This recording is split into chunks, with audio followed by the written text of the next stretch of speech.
8-year-old boy exposes corrupt prosecutor in courtroom. Entire trial turned upside down. An 8-year-old boy named Elijah Moore walked into a courtroom and did what no one expected. He exposed a powerful prosecutor's lies and saved his innocent grandmother from prison. With nothing but a binder and his heart full of love, Elijah unraveled a web of corruption that adults failed to see. This isn't just a story of justice. It's a story of courage, truth, and how one child shook an entire system. Where are you watching from? Comment your city below, and don't forget to subscribe to our channel for more powerful true stories that restore your faith in humanity. The courtroom had never been so still. Even the hum of the overhead lights seemed to fade when 8-year-old Elijah Moore stood up, holding a thick blue folder in both hands. The document was worn at the edges, stuffed with papers, clippings, and handwritten notes in a child's tight, careful scrawl. His posture was straight, his eyes steady as he looked up at the bench towering over him. "Your Honor," he said clearly, his voice light but composed, "I would like to make a statement in defense of my grandmother." Judge Alan Pierce, midway through scribbling notes, paused. He looked over his glasses, frowning slightly. The seasoned judge had presided over countless trials in his 35 years, from mafia cases to political scandals, but this was something different. The gallery, filled with murmuring spectators and journalists, leaned forward in disbelief. Prosecutor Gerald Whitman sat up straighter, his silver tie glinting beneath the fluorescent lights. He tilted his head, a smirk playing on his lips. "Young man," Judge Pierce said with careful formality, "you should be in school." "I know, sir," Elijah replied, gripping his folder tighter. "But Grandma Lorraine has heart problems. She can't get too upset. Her lawyer dropped the case yesterday because he found out she couldn't pay him." There was a pause, awkward and thick. Elijah looked down for a second, then raised his chin again. "I just want to tell the truth." Something about the child's tone, so earnest, so unflinching, drew a hush across the room. The jury, 12 adults who'd been trying to make sense of the strange, spiraling case for days, exchanged looks of quiet unease. "This is highly irregular," Whitman said, his voice oozing authority. "A child cannot offer legal testimony in place of counsel." "I don't want to be a lawyer," Elijah said, turning to face him respectfully but firmly. "I just want to explain what really happened." Judge Pierce tapped his pen against the desk twice, the sound crisp in the silent room. He studied Elijah for a long second, then leaned back in his chair. "You may speak, as a witness. 5 minutes, but this courtroom does not entertain theatrics. Understood?" "Yes, sir." Elijah walked toward the front, his sneakers squeaking softly against the floor. He placed his folder on the witness stand, opened it carefully, and took a deep breath. For a moment his age seemed to show, his lower lip trembled ever so slightly. But then he straightened his shoulders and began. "I've lived with my grandmother since I was 6 years old. My parents died in a train accident, on the way to pick me up from a school field trip. Grandma Lorraine took me in that night. She didn't even think twice. Since then, we've done everything together, and every Sunday night, we sit at the kitchen table to look over the receipts and bills for the Moore Community Housing Program. That's the group she's been running for 15 years. He reached into the folder and pulled out color-coded index cards. "She lets me help. We use blue cards for expenses, green for donations, and yellow for utilities. It's how I learned to read spreadsheets and organize data. She says if you can learn to balance money, you'll never be lost in life." "Objection. Irrelevant," Whitman muttered. Judge Pierce didn't even look at him. He was still watching Elijah, brow furrowed. "Continue, Mr. Moore." Elijah nodded, flipping to a page with printed email exchanges and bank receipts. 3 weeks before they said money went missing, Grandma noticed something weird in the bank statement. A withdrawal she didn't make. She thought maybe it was a mistake, but then there were more, $2,400 for roof repairs at the community center. But we went there the next day to hang a banner. The roof was perfect, no repairs. He pulled out a blurry photo from a phone. This was taken by me, on Grandma's old cell phone, September 12th, the day after the supposed repairs, not a shingle out of place. Whitman's jaw tightened. And there was $2,800 for new security equipment, Elijah went on, now flipping pages faster. But there's still the same broken camera at the back door, the same keypad missing 2 buttons. Whitman rose from his chair. This is absurd. These are opinions, not evidence. Elijah didn't even flinch. Did you go to the building, sir? Did you check the roof or the keypad yourself? The prosecutor opened his mouth, closed it, and sat back down slowly. The courtroom began to shift in mood. What started as pity or amusement toward a precocious child was now tinged with something else: suspicion, intrigue, even hope. Judge Pierce leaned forward. How do you know all this, Elijah? Because I started reading all the documents after Grandma got the letter from the DA's office, he said simply. She didn't want me to worry, but I was already worried. So I went to the library and asked for books on public finance and legal procedures. And who helped you? Miss Ruby. Elijah smiled. She used to work at a law firm before she retired. She said if I was serious, she'd help me. We studied every night after I did my homework. She even showed me how to highlight inconsistencies in expense reports. He turned a page and held up a small stack of marked documents. These are the ones that don't match the usual vendor addresses. And these, he pointed to another, are the ones where Grandma's signature looks different. Signature? Judge Pierce asked. Yes, sir. She signs with soft strokes. These new ones have sharp angles and deep pressure. I learned a little about handwriting from a book called The Ink Doesn't Lie. It's in the kids section. Murmurs rippled through the gallery again. She never used those contractors, Elijah added. And she was with me, at the hospital, on the day one of the biggest withdrawals happened. I had an asthma attack and she stayed with me from 1 to 5. I have the medical record right here. He handed a printed form to the bailiff, who brought it to the judge. Whitman sank deeper into his chair. Elijah's voice softened, but it didn't falter. She couldn't have accessed the account from the hospital, and even if she could, she wouldn't have, because she's the most honest person I know. He paused, took a breath, and looked out at the jury.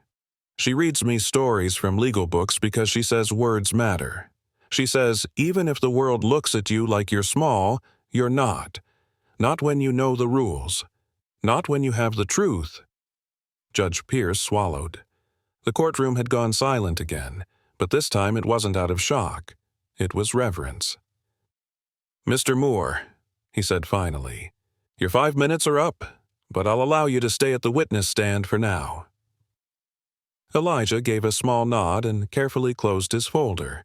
In the front row, Lorraine Moore sat frozen, hands clenched over her chest, her eyes filled with silent tears. At the prosecution table, Whitman's jaw was set tight, but behind his polished expression, something had cracked. He wasn't just annoyed anymore. He was rattled. Elijah's words had done more than poke holes in the case. They'd lit a fire that might consume the very foundation of the prosecution's argument. And, while no one could say it aloud just yet, a collective awareness began to settle into the walls of the courtroom. This wasn't just a clever child speaking from emotion. This was a witness, a researcher, a strategist, and most dangerously of all, a child who had done the work the adults had refused to. As Judge Pierce recessed the court for the afternoon, Elijah returned to his seat beside his grandmother. He placed his folder on his lap and whispered something in her ear. She reached over, touched his cheek, and smiled, frail but proud. They had just begun, and no one in that courtroom, not the judge, not the jury, not even Gerald Whitman, would ever see Elijah Moore the same way again.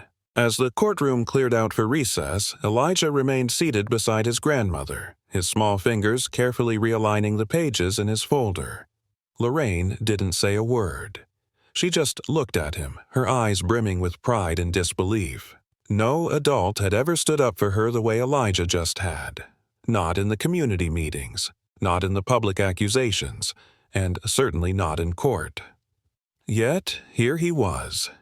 8 years old, carrying the burden of justice like a grown man. Later that evening, back at their modest apartment in Crown Heights, the air buzzed with tension and quiet urgency. A single ceiling fan clacked softly overhead as Elijah sat at the kitchen table, the same table where he and his grandmother used to sort receipts before bedtime. Now, it had transformed into a war room. Charts, invoices, and color-coded notes stretched across the table like a battlefield map. Miss Ruby Henderson, hunched over in a faded maroon cardigan, adjusted her glasses and flipped open a thick binder. "You did well today, Elijah," she said, her voice raspy from years of teaching and age. "But this isn't over yet, not by a long shot." "I know," Elijah replied, eyes focused on a list of questionable payments. "Mr. Whitman looked angry. That means he's scared." Ruby chuckled softly. "That's not fear, sugar. That's pride cracking under pressure. You hit him where it hurt. The facts." Elijah nodded, but didn't smile. "I need more. He'll try to twist everything tomorrow. Make me look like just a kid playing detective." Ruby looked at him, her eyes narrowing in that way she always did before she dropped some ancient wisdom. "Then we'll make sure you sound like a professional. Truth doesn't shout, Elijah. It whispers until everyone's forced to listen." They worked for hours. Ruby quizzed him on terms like fiduciary duty and audit trail. Elijah repeated legal definitions as if he were memorizing spelling words. Together, they created flashcards for every transaction, each one a potential weapon. At one point, Ruby held up a receipt and asked, "What's the problem with this one?"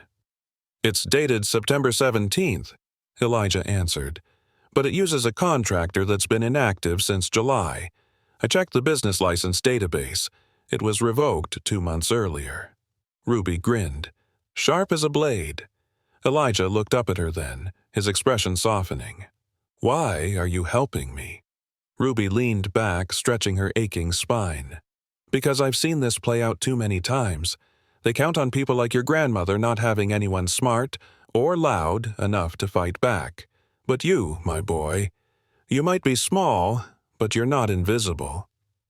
The next morning, the courtroom buzzed with new energy.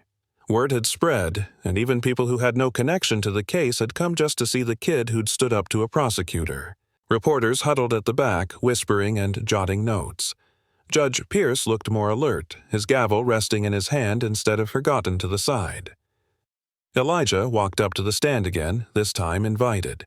His folder sat like a living creature beside him, its contents now weaponized, ready to strike at the heart of every loose thread in Whitman's case.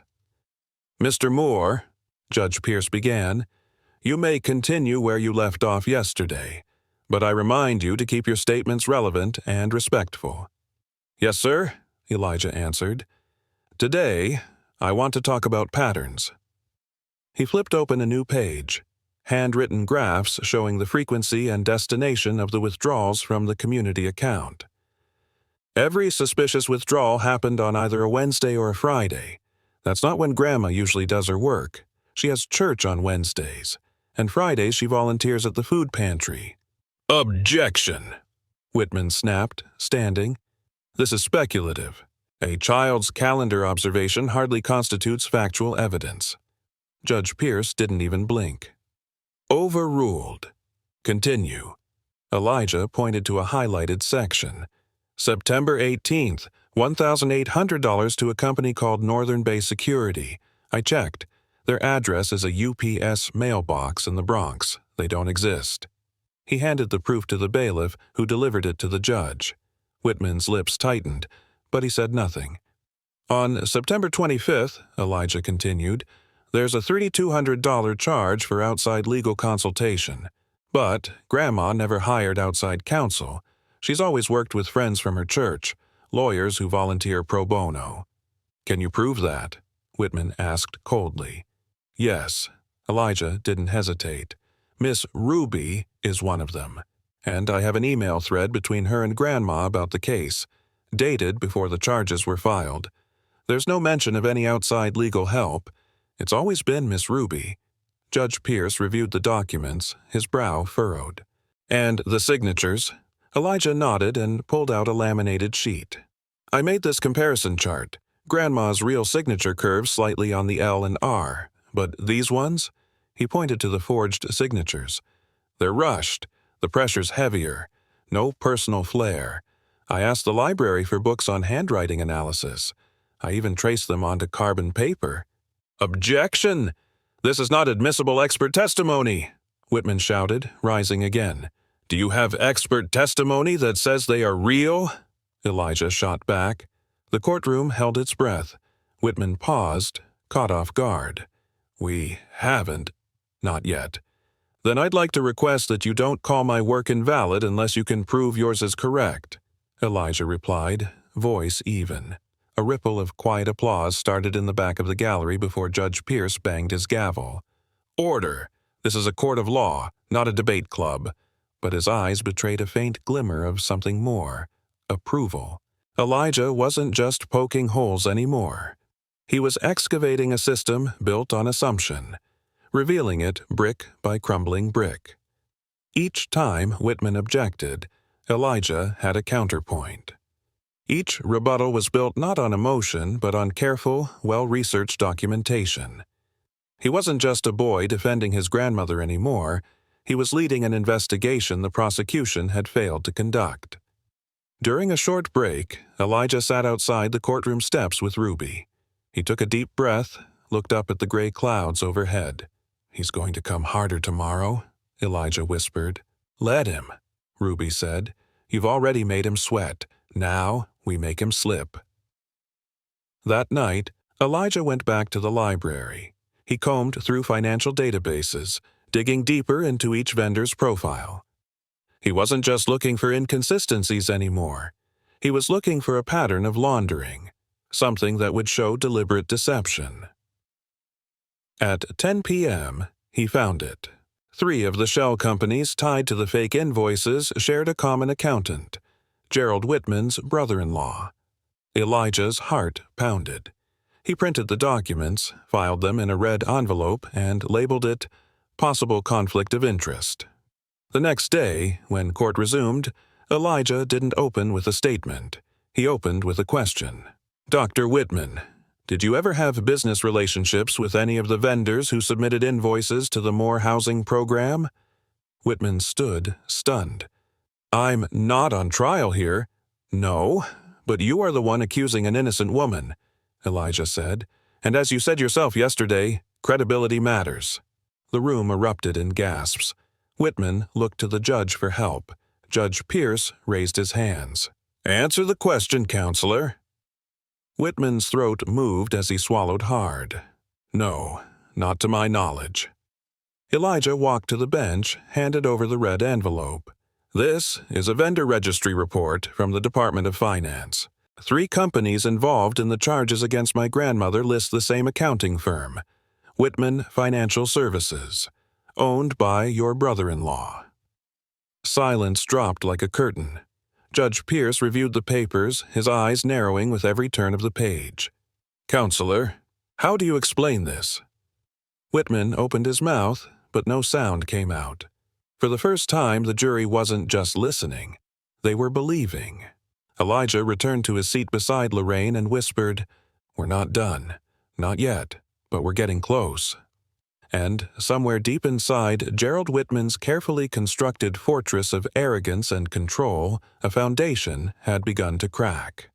The boy wasn't just clever, he was dangerous, to anyone who believed their lies were too complicated for a child to untangle.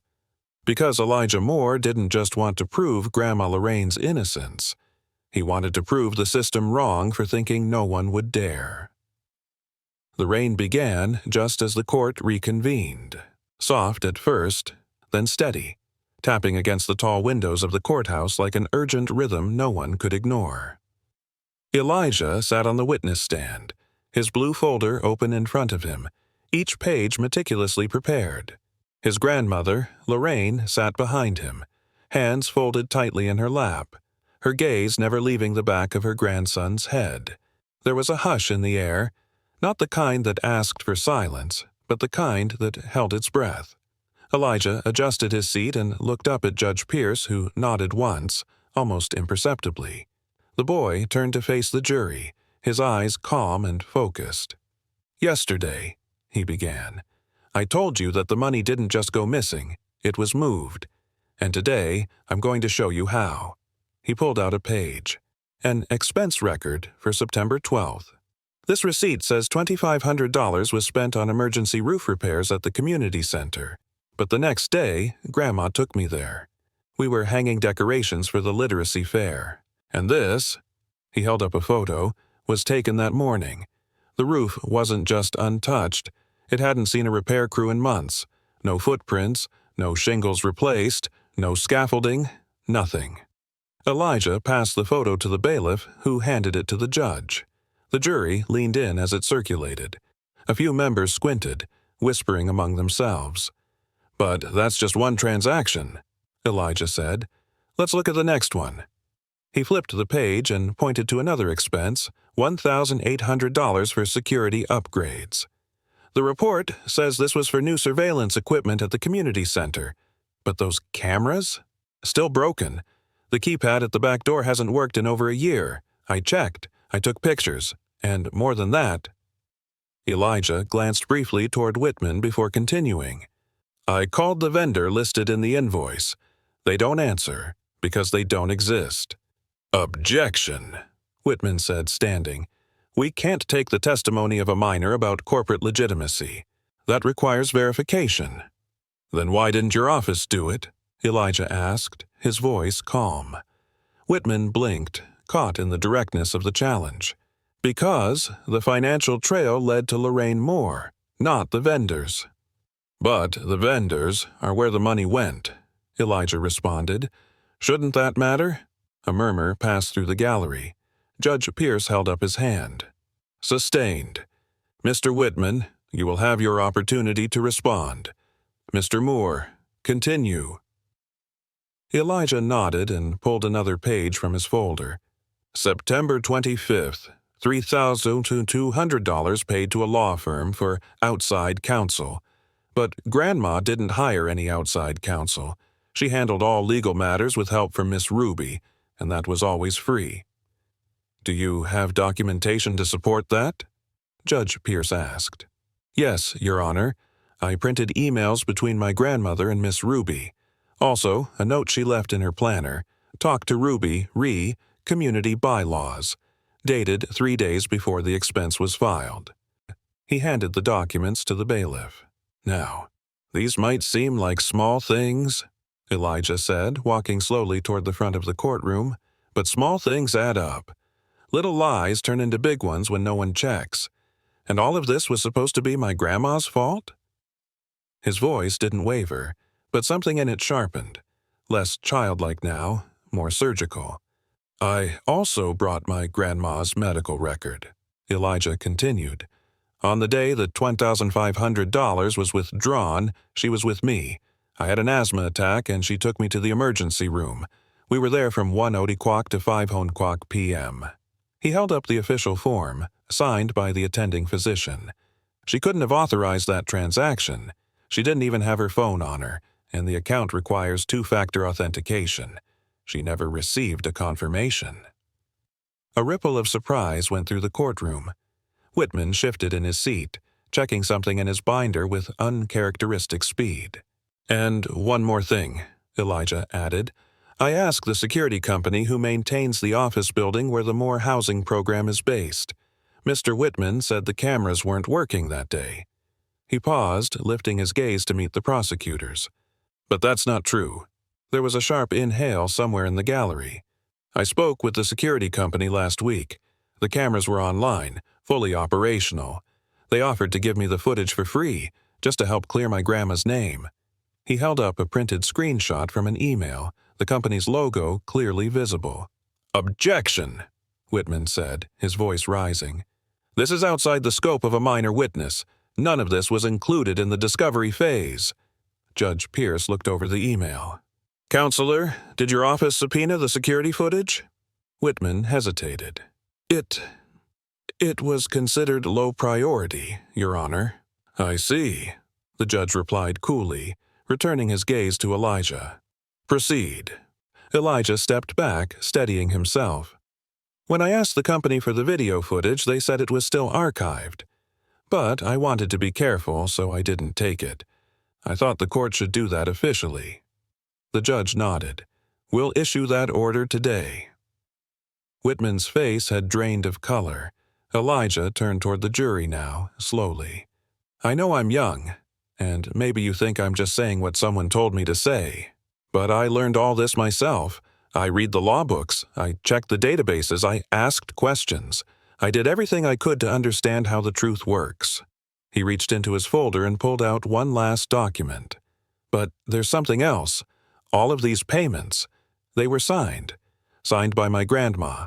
At least that's what the bank thinks." He laid the forged signature sheets side by side with Grandma Lorraine's real ones. "These aren't hers. I know because I've seen her sign hundreds of things. School papers, grocery lists, birthday cards. She always loops her R's. She dots her I's with little circles when she's happy. These are slanted and rushed. Heavy pen pressure. No curve." "Again, this is not professional analysis," Whitman snapped. "It's pattern recognition," Elijah replied without missing a beat. "And you didn't even have a professional verify the signatures, did you?" Whitman didn't answer. "So, who's really making assumptions here?" Silence fell like a curtain again. The judge glanced at the jury. Most of them were leaning forward. Some had pens in hand, scribbling furiously. Elijah slowly returned to his seat, the folder now closed. The courtroom didn't erupt in applause. This wasn't a movie. But the energy in the air had shifted unmistakably. Outside, the rain had stopped. Inside, the story Elijah had laid out was impossible to ignore. The holes in the prosecution's case weren't small anymore. They were gaping. And for the first time, people began to realize that this wasn't just a boy trying to protect his grandmother. It was a reckoning. When the session ended, Judge Pierce delayed his usual closing remarks. He sat quietly for a moment, as if weighing a century's worth of judicial experience against what he had just seen. "Court will resume tomorrow," he finally said, "but I will be reviewing the request for surveillance footage today. Mr. Whitman, be prepared to address the signature discrepancies as well." Whitman nodded stiffly. Elijah turned to his grandmother and took her hand. She didn't say anything, didn't have to. Her eyes were red, but her smile was steady. That was all the confirmation he needed. Outside the courthouse, as the crowd filtered out, a reporter leaned down and asked, "Elijah, how did you learn to do all this?" Elijah looked up, clutching his blue folder close. "When someone you love is in trouble," he said softly, "you figure it out." Then he walked away, hand in hand with the woman everyone thought would be silenced, only to be saved by the very voice they'd underestimated the most. The next morning dawned gray and quiet, as if the city itself sensed what was coming. Inside the courtroom, however, the air was taut with energy. Everyone was seated early. Jurors, reporters, court staff, all eager to witness the continuation of a trial that had, against all odds, become the most riveting legal drama in Brooklyn that year. But today wasn't about spectacle. It was about something far more sobering. Evidence, and the increasingly undeniable reality that the prosecution had built its case on sand. Elijah sat at the front once again, his trademark blue folder resting on the stand like a soldier's shield. But something about him was different now, not more confident. He'd always been sure of his facts. Not louder, he never raised his voice. What had shifted was the way others looked at him, not as a child, not even as a witness, but as someone who was slowly, methodically dismantling a lie. "Mr. Moore," Judge Pierce said, his gravelly voice carrying across the room, "you may proceed." Elijah stood and opened to a new section of his folder, one marked with a single word in block letters. "Signatures." He held up a clear plastic sheet with several photocopied documents arranged side by side. "These are the documents that the prosecution says prove my grandmother signed off on the spending," he began. "But there's a problem." He held up a pointer. just a simple yellow pencil, and tapped it on the first page. This is her real signature. I took this from a document filed at the DMV 6 months ago. I confirmed it with the clerk. He tapped again. And this one, this is from a library card application we filled out together last year. A few jurors leaned forward, squinting. Now, these... Elijah gestured toward the documents tied to the missing money. They're different. You can't always tell just by looking, but you can feel it when you trace them. He pulled out tracing paper overlays and set them delicately on top of the forged ones. The strokes are rushed. See this? Her L is always curved like a hook, but here, he pointed, it's a straight line, sharp, angry. Whitman stood abruptly. Your Honor, this is ridiculous. We cannot let a child conduct a forensic handwriting analysis. This should have been done by a licensed expert. Judge Pierce raised an eyebrow. And did your office provide a licensed expert to confirm these signatures? Whitman hesitated. No, because we were confident in their validity. In other words, Elijah cut in gently, you assumed. The room fell still. It wasn't just what Elijah was saying. It was how he said it. Calm, clear, no malice, just fact. I learned about signatures at the library, he continued. There's a whole section on document fraud. Miss Ruby helped me understand the basics, like pen pressure, line fluency, stroke hesitation, and how when someone forges a signature, they usually press harder because they're thinking too much. He pulled out a chart comparing pen pressures. I used graphite sheets to measure how deep the pen marks went. Grandma's usual pressure barely dents the page. But these? He lifted a page where the ink had bled through. These were done by someone else, someone who wanted to make it look rushed like her. A juror, a middle-aged woman with reading glasses, nodded slightly, as though connecting dots that had eluded her until now. Elijah turned to Whitman. Did you ever ask my grandmother to verify these signatures? Whitman looked flustered. She refused legal counsel. She refused because she couldn't afford it, Elijah replied, still respectful, but she never refused to explain. You just didn't ask. Whitman clenched his jaw and sat down. Judge Pierce leaned forward. Mr. Moore, do you believe your grandmother's signature was forged? Elijah didn't hesitate. Yes, Your Honor.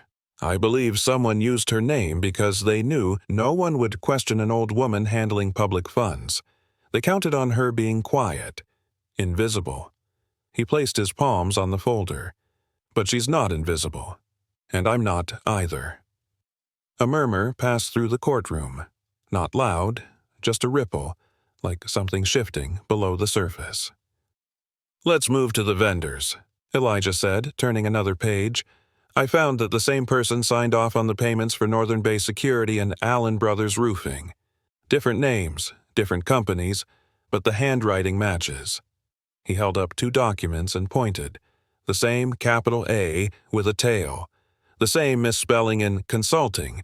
They spelled it with an extra L on both forms. Whitman frowned. That's not enough to prove fraud. No, Elijah said, but it's enough to raise doubt. And doubt, sir, is what this trial is supposed to be about. Judge Pierce nodded slowly. Elijah continued, voice even. I also checked the Department of Business records. Northern Bay Security? Not registered. Allen Brothers Roofing. License expired last year. And the third company, Enclave Legal Consulting, that one's a shell. Registered just 2 months before the first withdrawal, and to a post office box across the river. He looked at the jury now. They didn't even hide it well. They just assumed no one would look. He walked to the bench, holding out another document for the judge. This is a list of verified vendors Grandma Lorraine has worked with over the last 5 years. It's in her handwriting. None of these companies are on it. Judge Pierce accepted the list and scanned it, then handed it to the bailiff. Now, Elijah said, I want to show you something personal. He opened a small envelope and pulled out a wrinkled birthday card. This was the last thing my grandmother signed for me. It's a silly card about dinosaurs. She said I roared like one when I was little. He smiled faintly. But her signature, it's hers, even in that. He held it beside the forged ones. You can't copy love. You can copy letters. You can even mimic strokes, but you can't forge what's real. Silence. Not even the reporters typed. "And if you don't believe me," Elijah said, "ask someone who knows her signature better than anyone." He turned to Lorraine. "Grandma, did you sign those documents?" Her voice broke for the first time. "No, baby, I didn't." The room held its breath. Judge Pierce cleared his throat, visibly moved. "We'll take a short recess." As the gavel came down, Elijah turned and walked back to his seat. Ruby met him in the hallway with a tight hug. "You're doing it," she whispered. "You're giving them no choice but to see." Inside the courtroom, Whitman was sweating. Literally. His shirt clung to his back and his hands fidgeted with his tie. For months, he had built a narrative on convenience. A poor, elderly black woman had embezzled funds. Simple. Believable. He'd sold the story to his superiors, the press, and the jury. But now that narrative was cracking, and the fissures were being carved by a boy no taller than his podium. After recess, Whitman tried to regain control. He called a surprise witness, a junior auditor who'd reviewed the case files but admitted under oath that she hadn't visited the sites, checked contractor records, or verified Lorraine's whereabouts. Elijah waited, quietly taking notes. When his turn came again, he didn't rush. "I don't blame her," Elijah said of the auditor. "She trusted the paperwork. But paper doesn't always tell the truth. People do." He looked at the judge. "And I'm here to tell it, even if I'm small, even if I don't have a degree, because I know what I saw, and I know what I proved." And he held up one final sheet. "I asked myself why someone would do this, why they'd steal in my grandma's name. And then I noticed something. The person who signed the documents used the building's main computer. The login ID was G. Whitman 02. The courtroom froze. Whitman stood up, eyes wide. "That's a coincidence." Elijah raised his voice, just a little. "No, sir. It's a digital fingerprint, and digital fingerprints don't lie." And for the first time, the jury believed him completely. The air inside the courtroom felt denser as the fifth day of the trial began. Outside, the sky was overcast, the clouds low and bruised with gray, mirroring the tension building within the courthouse walls. Yet, none of that seemed to matter to Elijah Moore. The 8-year-old sat calmly at the witness stand again, his blue folder now thick with documents, tabs poking out like the feathers of a battle-worn flag. He had been called every name this week, brilliant, disruptive, even naive. But he'd come back every morning, quiet, composed, and ready to speak the truth. The judge tapped his pen, giving a glance toward Elijah. "You may continue." "Thank you, Your Honor," Elijah replied, standing up and pulling out a new section labeled Call Records. "Yesterday, I showed you that my grandmother couldn't have signed those transactions because of where she physically was, at the hospital with me. But today, I want to show you that someone else accessed the account while we were gone." He flipped to a printed log. "This is a phone activity report from the bank. On September 12th at 2:32 p.m., a 15-minute phone call was placed to the account services line to authorize a large transfer, $2,500. That was the same day the money went out for the supposed roof repair." He raised his head, scanning the jury. "That call could only be made with access to the account security code. That code wasn't written down anywhere. Grandma kept it in her head, and she was with me in the ER, helping me breathe." He produced a second document. "This is a medical report from Brooklyn Methodist Hospital. It confirms that she checked in at 1:03 p.m. and didn't leave until 5:06 p.m.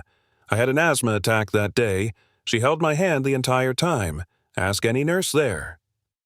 He handed both papers to the bailiff, who walked them to the judge. Elijah stayed silent, letting the paper do the talking. "I also requested the hospital's visitor log," Elijah added. "It shows our check-in and that we were taken into a treatment room together.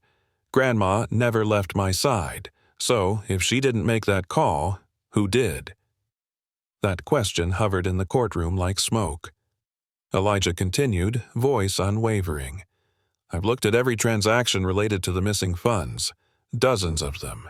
and most happened between 1 and 3 o'clock, right in the window when Grandma was volunteering or at doctor's appointments.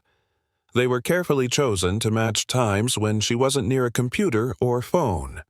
He held up another sheet. Then I matched that timeline to another, login attempts into the Moore Housing Program's email account. Guess what? Many of the transaction authorizations were followed by logins from a different IP address, one that didn't match Grandma's home. He turned to the judge again. I asked the building's IT provider for a list of IP addresses that access the server. They gave it to me yesterday, and there's one IP that shows up in every major transaction, and it doesn't belong to my grandma. He handed over the new evidence. Gerald Whitman shifted in his seat, pretending to straighten his notes, but his jaw was tight. Elijah didn't look at him. Not yet. Your Honor, he said, I also brought the building's keycard access logs. Every employee uses a card to enter. The logs show someone entered the housing office right before that September 12th call, using a spare admin card. That card was signed out 2 days earlier by a man named Russell Wynn. Who's Russell Wynn? The judge asked. He's a building maintenance worker. But here's the thing. He's also listed as the registered agent for one of the fake companies, Allen Brothers Roofing. A wave of surprise passed through the room. Elijah continued. Mr. Wynn disappeared 2 days after the charges were filed. No call, no resignation, just gone. But I found his name again on the employee log of another company called Enclave Legal Consulting, a company that received over $3,000 from Grandma's account. Whitman stood. Your Honor, this is speculation built on circumstantial evidence. The boy is connecting dots that don't prove anything. Judge Pierce didn't look away from the documents in his hands. Circumstantial or not, this courtroom has a responsibility to examine evidence that may clear an innocent defendant. Elijah looked up. Or implicate someone else. He walked slowly toward the bench, holding a page marked with bold red ink.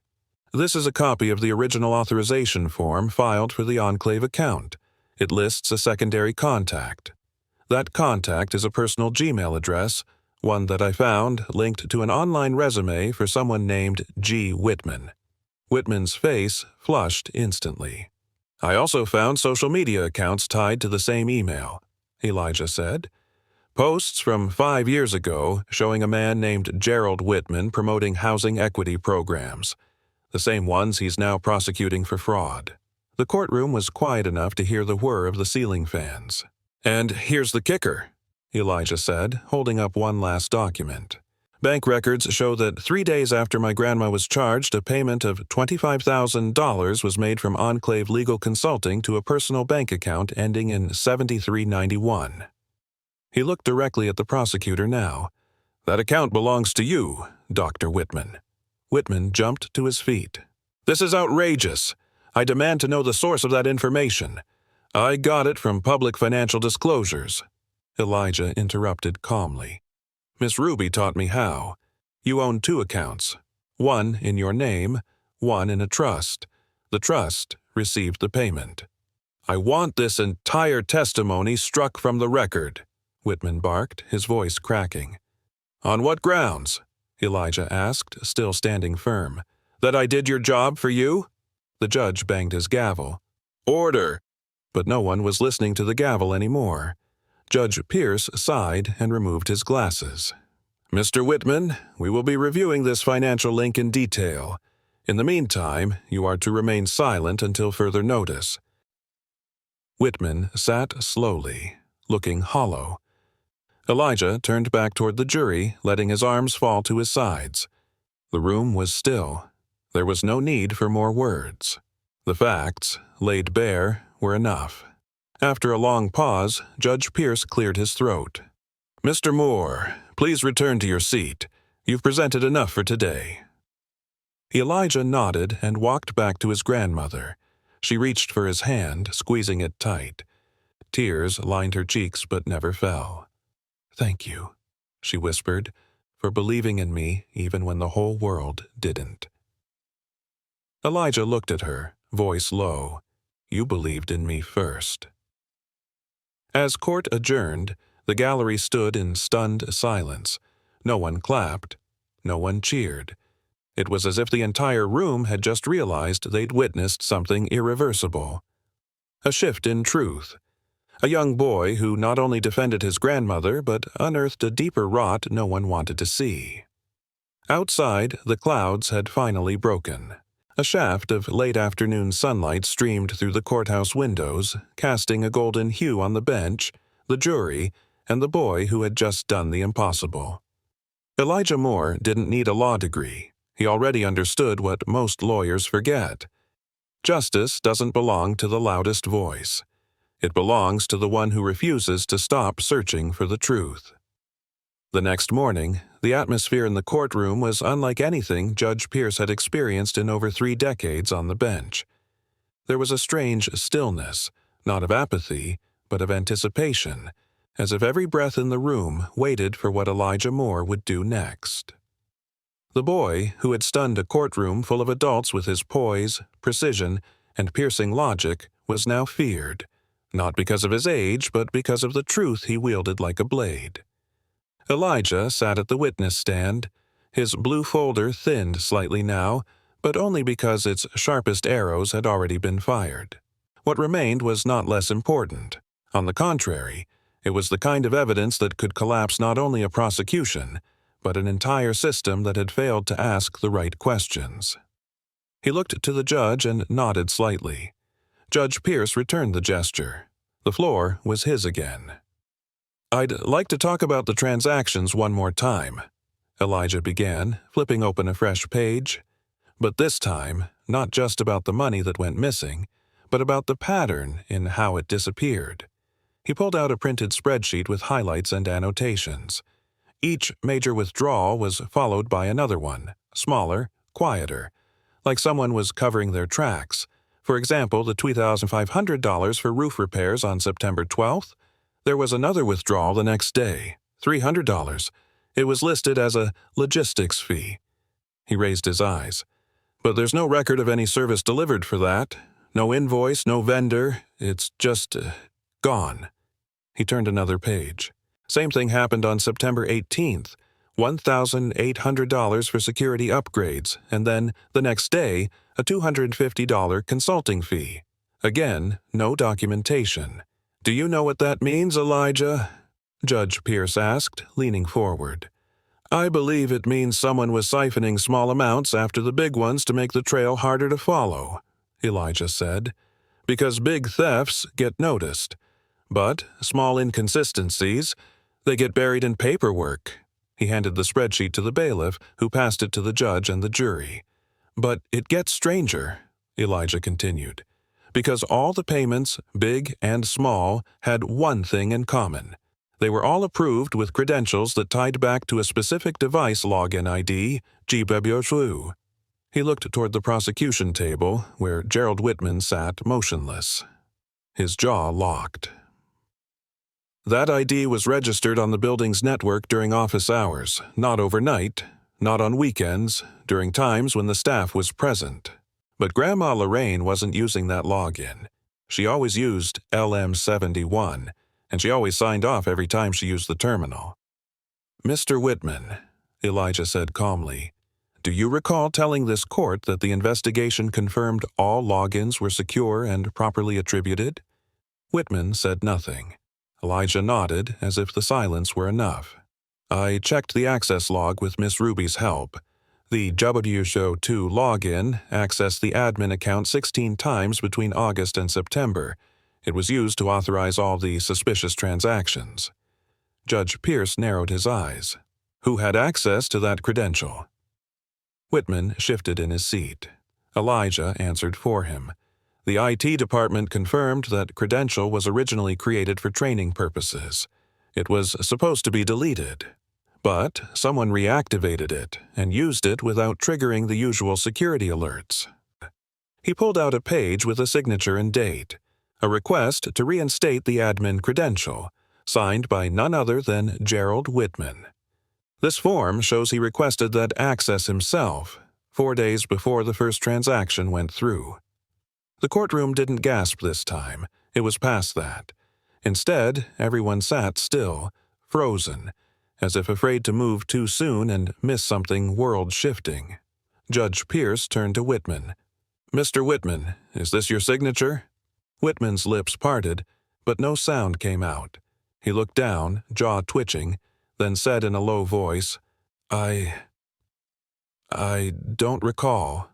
"I do," Elijah replied, "because it matches the signature you used to approve the payment that went into your trust account." He pulled one more page from his folder, the final nail. "This is a statement from that account, ending in 7391. It shows a deposit on October 2nd from a shell company connected to Enclave Legal Consulting, and the person who set up that company is listed in state filings as your cousin." This time, Whitman stood. "This is absurd. This is all just circumstantial." "It's a pattern," Elijah said, cutting him off. "A pattern of someone setting up fake companies, authorizing payments with untraceable logins, and covering their trail with convenience fees. And when it was all about to fall apart, you needed someone to blame." He turned toward the jury. "Who better than an elderly black woman who worked quietly and trusted too easily?" The words landed like thunder. Whitman sat slowly, his face pale and shiny with sweat. Elijah breathed deeply before continuing. "This isn't just about my grandma. It's about how easy it is for people in power to twist a story, to turn a mistake into a crime if no one's looking close enough." He walked over to the projector screen at the side of the courtroom. The court technician helped him load a final file. "What you're about to see," Elijah said, "is a video clip provided by the building's security company. It was recorded on September 12th at 2:28 p.m., 4 minutes before the authorization call was made." The clip played. On screen, a tall man in a pressed suit entered the building lobby and headed toward the elevators. The timestamp was clear. The man's face? It was Whitman. He was holding a folder. The courtroom was still, except for the hum of the projector. No words were needed. The truth, caught on video, said everything. Elijah spoke one last time. "That's the same day Grandma was with me at the hospital. So, if she didn't make the call, who did?" Whitman's mouth opened, then shut again.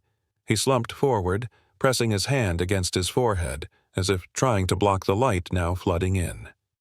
Judge Pierce looked to the bailiff. "Seize that footage. Enter it into evidence." Elijah turned, slowly walking back to his seat. Lorraine reached for his hand, holding it tight. She was crying now, silently, but her shoulders no longer sagged. They were pulled back, proud, like a woman finally seen. Across the room, Whitman no longer looked like a prosecutor.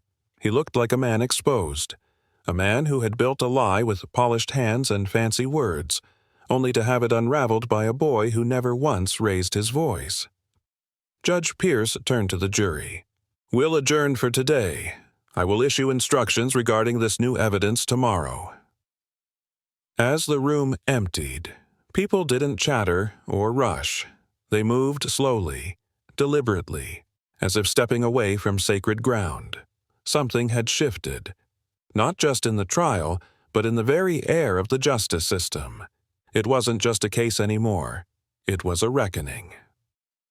Outside, Elijah stood on the courthouse steps.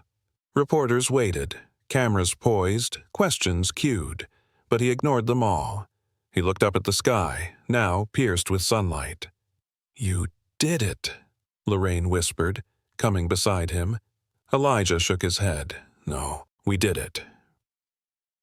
And just like that, the truth, which had once been buried beneath paperwork, prejudice, and polished lies, had found its way to the surface. Because one boy had dared to dig. The courtroom was electric, not with chaos, but with clarity. Everyone knew, as the session resumed the following morning, that they weren't merely sitting in on a trial anymore. They were witnessing the collapse of a carefully curated illusion.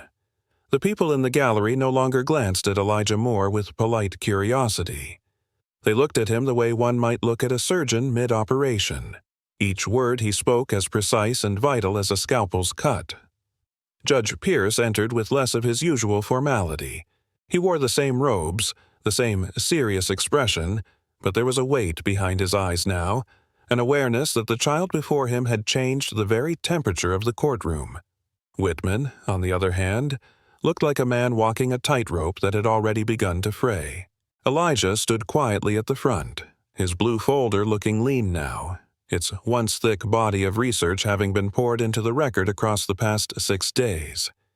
He had saved the last part for today, not because it was the most shocking, but because it was the most human. "I'd like to present my final piece of evidence," Elijah said, steady as ever. "But before I do, I want to say something." Judge Pierce gave a slow nod. "Go ahead, son." Elijah stepped away from the stand and turned to face the room, not just the judge or the jury, but everyone. The attorneys, the bailiff, the people in the back rows, the press with their notepads paused mid-sentence. "When I started this," he said, "I didn't think I could actually win. I just wanted the truth to be heard, because Grandma told me the truth matters, even when no one listens." He swallowed, then opened a smaller envelope from the back of his folder. Inside was a compact digital recorder.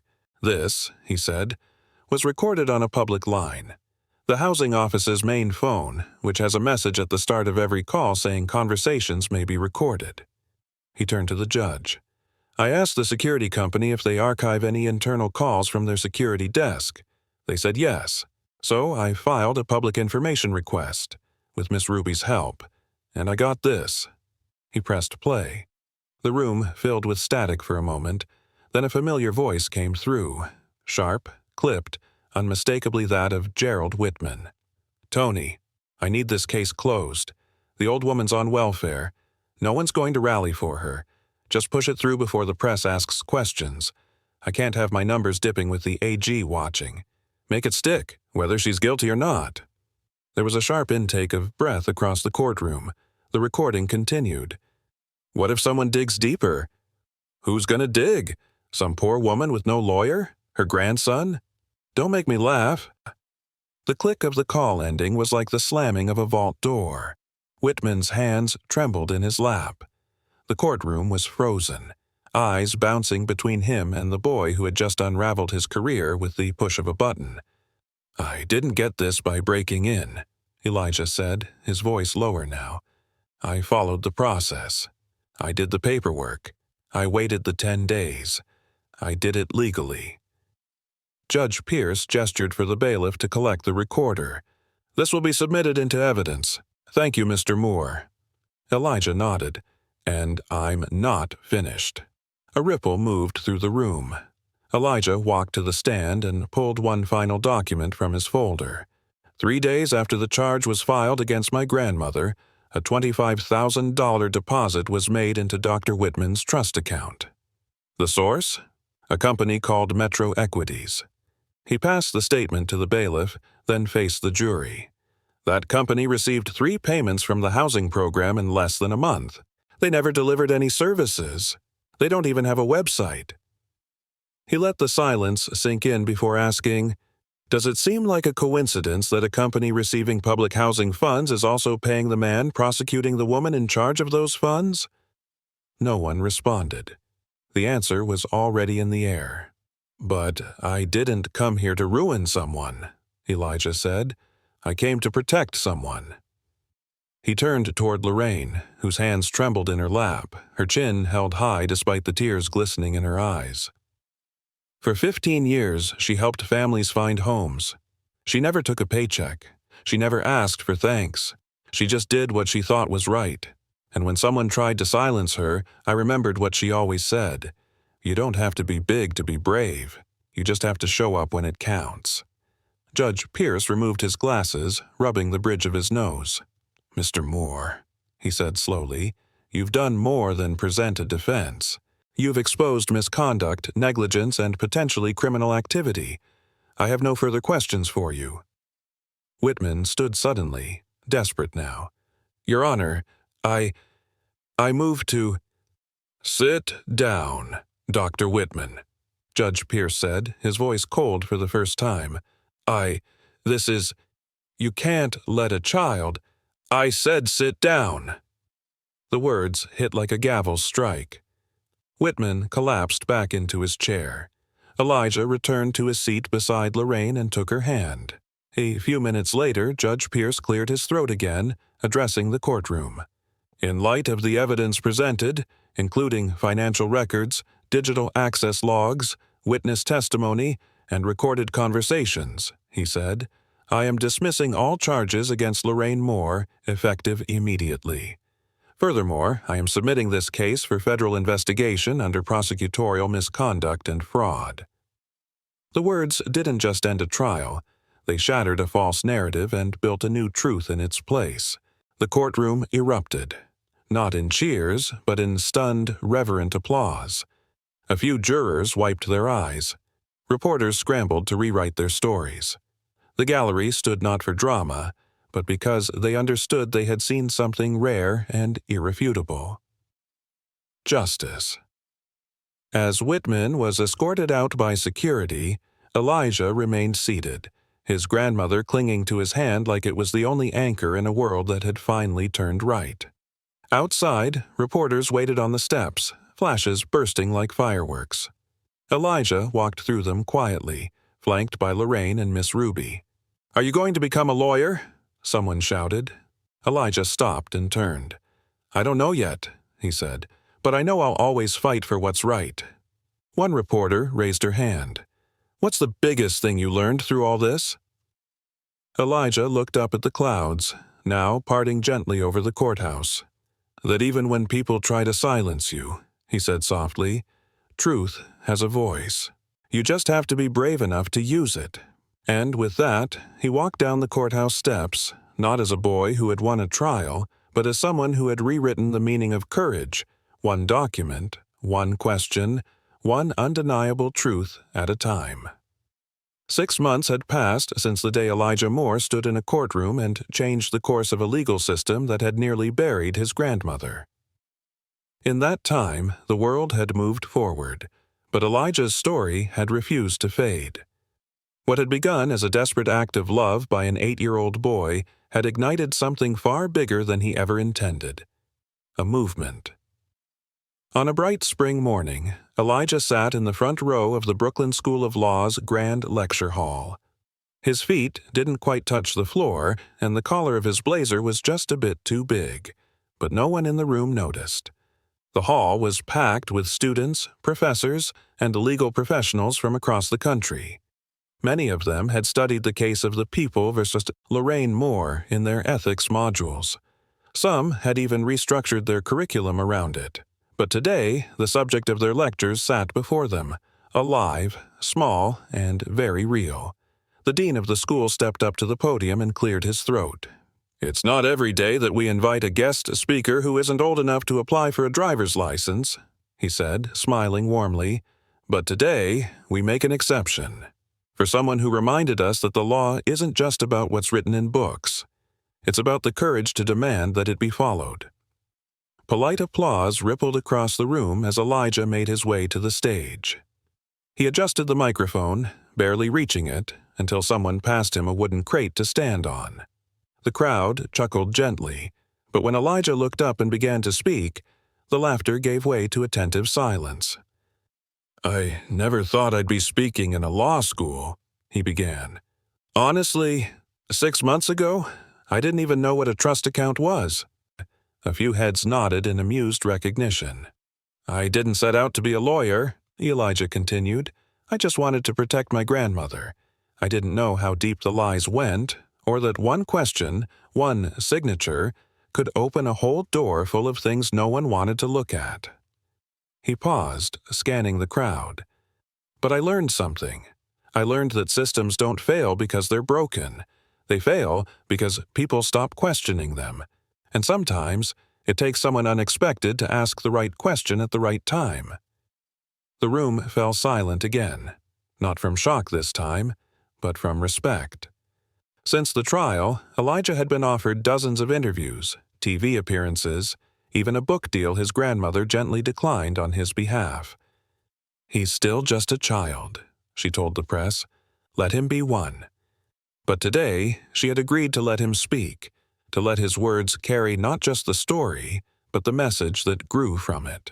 After the trial, Lorraine Moore had been fully exonerated and named Brooklyn Citizen of the Year. Donations poured into the housing program she had once run without pay, now revitalized with full staff, legal oversight, and a transparent funding process. She continued to volunteer, though her title was now Senior Advisor. But the biggest change of all was Elijah's initiative. The Elijah Project, co-founded with Miss Ruby and supported by local universities, launched 3 months after the trial. It began as a series of weekend workshops in Brooklyn public schools, teaching kids how to understand their rights, read basic legal documents, and recognize when they were being treated unfairly. Within weeks, it had expanded to 25 schools. Within months, it became a pilot program for citywide implementation. "We don't teach kids how to protect themselves until it's too late," Miss Ruby had said in an interview. But Elijah showed us that it's never too early. After Elijah finished his speech at the law school, a young woman stood and asked, "Do you want to become a lawyer someday?" He considered it for a long moment before replying, "I don't know. I might, but I know I want to help people understand that their voices matter, even the small ones, especially the small ones." The dean stood again and announced that Elijah would receive an honorary certificate of civic contribution, making him the youngest person in the school's history to be recognized in such a way. As the crowd applauded, Elijah smiled shyly, stepping down from the crate and returning to his seat, where Lorraine sat beaming beside Miss Ruby. "I told you you'd need that blazer one day," Lorraine whispered, squeezing his hand. Outside the lecture hall, news cameras waited, but Elijah avoided them, slipping quietly into the garden courtyard behind the building. He needed a moment. Not because he was overwhelmed, but because everything he had done had come from something so simple: love. And it still astonished him how far love could go when fueled by truth. Later that day, as they walked home past the corner store where he used to buy after-school candy, a man approached them. Mid-40s, suit a bit too tight, eyes tired but kind. "Mrs. Moore?" he said gently. Lorraine stopped. "I just wanted to say thank you. My niece was in one of your housing programs. I didn't even know until I saw the news. You helped her get out of a shelter and into a real home." She nodded, hand on her chest. "And your grandson?" the man added, turning to Elijah. "He's already helped more people than most of us do in a lifetime." Elijah said nothing. He just offered a small smile. As they continued their walk, Lorraine looked down at him. "You okay, baby?" He nodded. "I just keep thinking, what if we hadn't said anything? What if we hadn't asked questions?" "But we did," she said. "You did, and now they're listening." That evening, Elijah sat by the window of their apartment, watching the sunset melt across Brooklyn's skyline. The buildings weren't fancy. The streets weren't perfect. But they felt different now, more awake somehow. Inside, Lorraine was cooking dinner. The smell of cornbread filled the room. Elijah opened his folder, not the blue one anymore, but a new one, red and empty. It had been a gift from Miss Ruby. "You've already filled one story," she'd told him. "Now it's time to write another." He picked up a pen and wrote on the first page, "When you're right and you don't give up, the world has to listen." Down the hall, the phone rang. It was another school asking if the Elijah Project could expand into their district. "Tell them we'll think about it," Lorraine called out. "I already did," Elijah replied. "We're in." In another part of the state, a new bill had passed, the Moore Standard, requiring all prosecutors in grand larceny cases to present evidence of the defendant's physical presence during the time of the alleged crime. It was inspired by the trial, cited in the legislative notes, and introduced by a representative who had once stood in that very courtroom gallery. Whitman, on the other hand, had vanished from the public eye. After being convicted of prosecutorial misconduct and fraud, he served 2 years in federal prison. He tried to send Lorraine a letter of apology from behind bars. She never opened it. "Some wounds," she had told Elijah, don't need apologies. They need truth, and we already got ours. By the end of the year, Elijah's name appeared in academic papers, op-eds, even a children's book titled The Boy Who Brought Down the Giant. But he never let it change him. He still played basketball after school, still watched cartoons on Saturday mornings, still helped Miss Ruby reshelve books at the library. The only thing that changed was what he knew, that truth was powerful, but love was more powerful still. And in the quiet hours, when the noise faded and the lights dimmed, Elijah would sometimes open that red folder and dream of what to fill next, not for glory, not for headlines, but for justice. Because once upon a time, a boy stood in a courtroom with nothing but a folder and the belief that even someone small could change everything. And he was right. Elijah Moore's story teaches us one of the most powerful truths of our time. You don't need to be powerful to make a difference. You just need to be brave enough to speak the truth. In a world where adults with authority often ignore the quiet voices of justice, it took an 8-year-old boy, armed with love, knowledge, and unshakable determination, to expose corruption, defend the innocent, and remind everyone that truth doesn't belong to the privileged. It belongs to those who pursue it, no matter how young or underestimated they may be.